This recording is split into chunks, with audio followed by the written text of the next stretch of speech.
నాయన పస్కా ఆచరించినప్పుడు ఐగుప్తు నుండి బయలుదేరగా వాళ్ళు ఒక్కళ్ళు కూడా బలహీనులై ఉండలేదన్నావు. యేసునామములో నాయన రక్తముతో కూడిన మాంసం కాల్చబడి వాళ్ళు తిన్నప్పుడు వాళ్ళకి స్వస్థత కలిగింది. నాయన నీ రక్తంలో ఉన్న స్వస్థత మాకు కలుగును గాక. యేసయ్య శిలువ మరణ పునరుద్ధానాలు మేము జ్ఞాపకం చేసుకుంటున్నాం.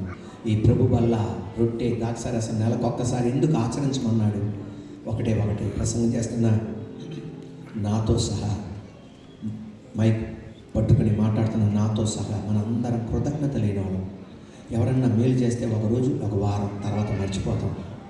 అలాంటి వాళ్ళమని తెలిసి ఆయన చేసిన త్యాగం అలా మర్చిపోకూడదని చెప్పి నాకొక్కసారి నా జ్ఞాపకం చేసుకోవాలి.